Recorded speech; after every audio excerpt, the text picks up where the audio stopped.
Assalamualaikum warahmatullahi wabarakatuh.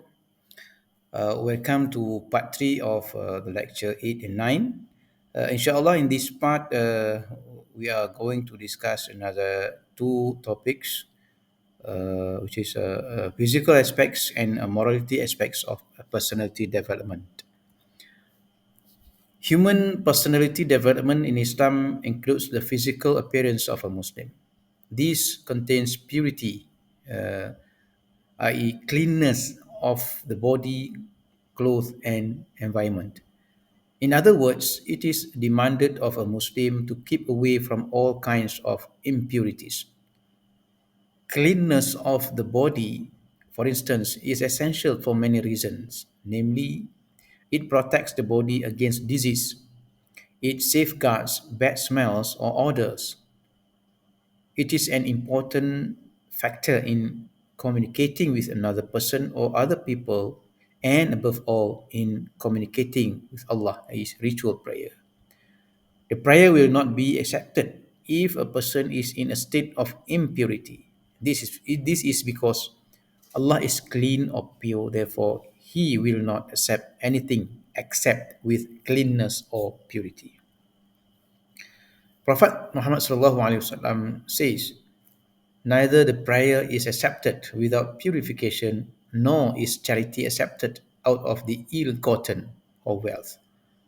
Similarly, he said, the prayer of none amongst you would be accepted in a state of impurity till he performs ablution. Therefore, taking bath or shower and ablution are strongly recommended in Islam. Some baths are compulsory, such as the one after sexual intercourse, ghusl janab, menstruation, ghusl hidah, ghusl haid, and reverting to Islam, ghusl dukhul Islam. Some are sunnah, such as taking a bath for Friday or Eid prayers. Ablution is also compulsory before prayer as a means of purification. In addition, cleanness of the clothes, place of worship, and immediate environments are essential for the same reasons given for cleanness of the body. Al-Quran says, meaning, do not stand for prayers within it ever. A mosque founded on righteousness from the first day is more worthy for you to stand in. Within it are men who love to purify themselves, and Allah loves who purify themselves. Furthermore, dressing or clothing is an important element in the expression of human personality and social exchange. In the ritual sense, covering the body is a must. Prayer and other acts of devotion are not allowed to be performed nakedly. History relates that in the period of ignorance, people are observing tawaf, which is a circumambulation of the Kaaba, nakedly. But the inception of Islam put an end to this act, raising the personality of Muslim by asking them to cover their body and be decently dressed.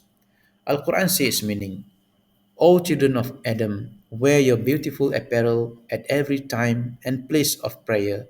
Eat and drink, but waste not by excess. For Allah loveth not the wasters. Al-Araf, verse 31. A Muslim should enhance his or her personality by dressing or clothing himself or herself properly and distinguishing himself or herself from non-Muslim. A clear distinction should also be observed between male and female dress. No man should dress like a woman or vice versa. Islam even details how the dress should be for either male or female. The clothes or garment in which a Muslim envelop himself or herself must also be purified based on the Quranic injunction which says, and thy garment do purify and abomination do shun. Surah Al-Mudathir, verse 3 to 5. Maududi, in his explanation of these verses, says, these are very comprehensive words which are full of meaning. They mean this: keep your garments free from every filth and impurity. For the purity of the body and garments and the purity of the spirit are interlinked and interdependent. A pure spirit and an impure body with impure garments cannot live together. The second meaning of these words is keep your garments neat and clean. The criterion of religiosity given to the world by the monastic concepts was that a man was holy to the extent he was unclean. If a person happened to put on neat clothes, he was looked upon as a worldly man, whereas the fact is that human nature abhors filth and uncleanness, and even a person of ordinary fine taste love to be associated only with a neat and clean person. On this very basis, for the one calling the people to Allah, it was made imperative that externally also he should look so neat and clean that the people should regard him with esteem, and his personality should not be stained in any way so as to repel others. The third meaning of this divine command is keep your garments free from moral evils. Your dress should be neat and clean, but it should bear no tinge of vanity and pride, display and exhibition, pomp and show. The dress is the first thing that introduces the personality of a person to others. The kind of dress a person wears makes people judge at first sight what kind of a man he is. The dresses of a vain and conceited people, the dresses of the mean and shallow people, and the dresses of evil natured and characterless people all represent the taste and tempers of those who wear them. The temper of the one calling to Allah is naturally different from all such people. Therefore, his or her dress also should necessarily be different from all of them. He or she should wear such a dress that make everyone else feel that he or she is a noble and refined person who is not involved in any evil of the self. Morality aspects of personality development. The word morality comes from the Latin word moralitas, which means manner, character, and proper behavior. Generally, morality refers to a code of conduct that an individual, group, or society holds as authoritative in determining right from wrong. Cambridge Advanced Dictionary defines it as a personal or social set of standards for good or bad behavior and character of the quality of being right, honest, or acceptable. Islam encourages adherents to develop their personalities morally. It urges Muslims to develop their relationship with Allah, who is their creator, and to perfect the relationship with others in the society, likewise to oneself.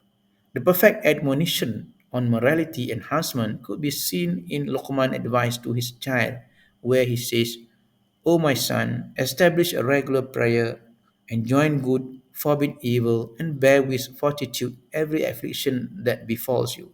These are the things which have been strictly enjoined. And do not speak to the people with your face turned away, or nor walk proudly on the earth. For Allah does not love any self conceited, boastful person. Be moderate in your gait and lower your voice, for the most disagreeable of all voices is the braying of the asses. Surah Luqman, verse 17 to 19. Mukhtal and Fakhur in the Arabic text of the verse initially imply a person who has an over high opinion of himself and one who boasts of his superiority over others, respectively.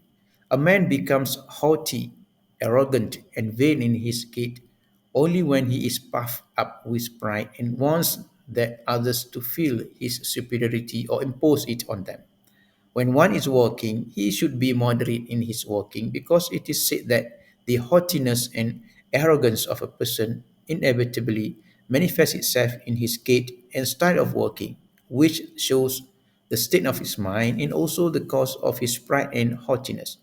When one is speaking or talking, there should not be an element of pride in his speech. One should always speak in a soft, low voice and tone unless when and where the situation warrants otherwise. On one occasion, when Siti Aisha radiallahu anha was asked about the morals and manners of the Holy Prophet sallallahu alaihi wasallam, she replied, "His morals are the Quran."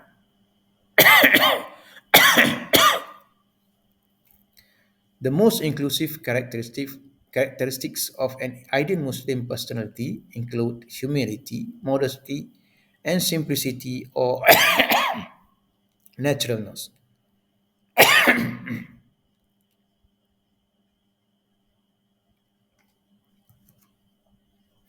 Islam calls people to modesty and humility. Therefore, clothes that show haughtiness, that flaunt social status, are discouraged.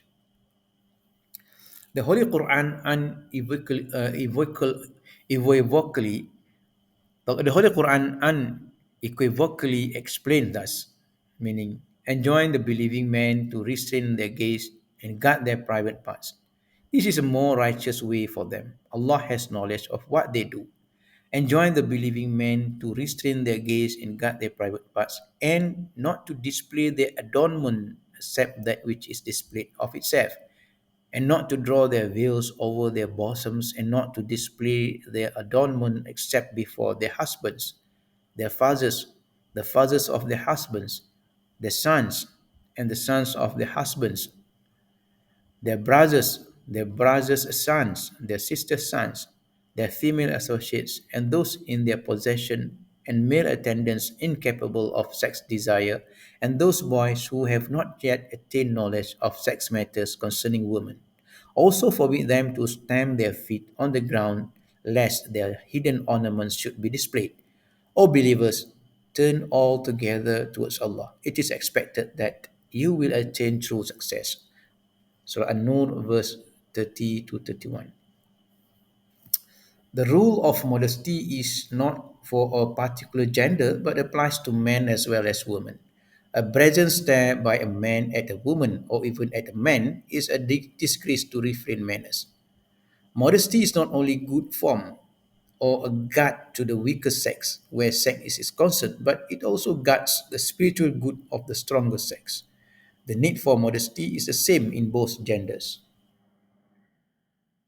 In summary, Islam places a significant emphasis on the pursuit of knowledge and personal development. It encourages individuals to acquire knowledge sincerely and apply it to enhance their intellectual abilities, moral values, and humility, ultimately fostering positive societal impact. Moreover, Islam promotes spiritual growth by emphasizing the purification of the soul and the cultivation of virtuous character traits through a progressive journey of self-transformation. This growth is facilitated by self-discipline, trust in Allah, knowledge seeking, and service to humanity. Additionally, Islam underscores the importance of physical cleanliness, modesty, and moral conduct as integral components of holistic personality development, enabling individuals to embody Islamic principles in their daily life. Thank you. Assalamualaikum warahmatullahi wabarakatuh.